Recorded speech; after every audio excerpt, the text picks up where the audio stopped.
Apakah kalian pernah mengamati penduduk Jepang, terutama yang tinggal di daerah perkotaan, lebih memilih menggunakan transportasi umum daripada mobil pribadi?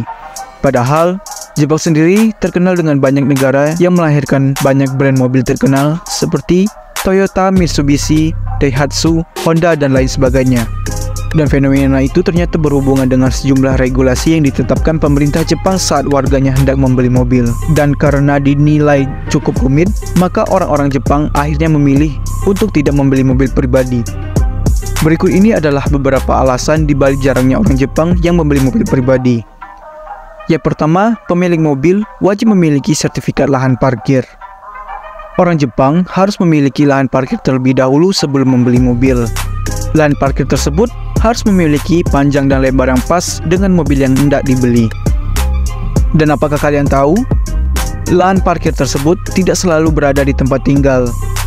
Lahan parkir ini juga bisa berlokasi di tempat sewa parkir bulanan. Namun, jarak tempat parkir tersebut dengan tempat tinggal tidak boleh lebih dari 2 km. Kedua, biaya parkir yang mahal. Berbeda dengan Indonesia, pemerintah Jepang tidak mengizinkan mobil diparkir sembarangan di pinggir jalan.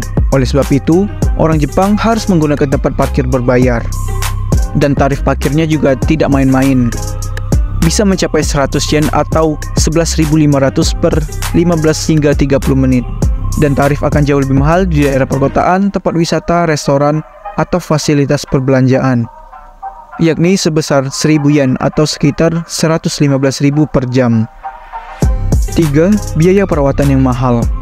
Biaya perawatan mobil Jepang cukup mahal. Perawatan tersebut meliputi inspeksi kendaraan rutin hingga penggantian suku cadang yang wajib dilakukan minimal 2 tahun sekali. Dan jika pemilik abai terhadap kondisi mobilnya, akan ada sanksi yang diterima. Sanksi tersebut salah satunya berupa denda dengan nominal yang cukup besar. 4. Harga BBM yang mahal. Di Jepang, harga BBM terbilang sangat mahal.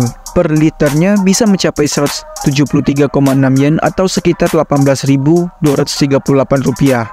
Karena dengan biaya operasi yang tinggi itulah, penduduk Jepang lebih memilih menggunakan transportasi umum daripada menggunakan mobil pribadi. Dan kelima, mendapatkan SIM yang cukup susah. Berbeda dengan Indonesia, di Jepang mendapatkan SIM disebut cukup susah. Padahal, SIM adalah salah satu syarat yang harus dipenuhi seseorang saat ingin membeli mobil. Selain susah, biaya pembuatannya juga sangat mahal, yakni 350.000 yen atau setara 36,7 juta. Itulah beberapa alasan kenapa orang Jepang tidak memilih membeli mobil dan memilih untuk melakukan perjalanan dengan menggunakan transportasi umum. Sangat jauh berbeda dengan yang ada di Indonesia. Dan mudah-mudahan pemerintah Indonesia bisa mengambil contoh yang baik dari negara luar demi untuk memajukan bangsa Indonesia sendiri. Terima kasih telah menonton video ini. Jangan lupa support dengan cara like, comment, subscribe.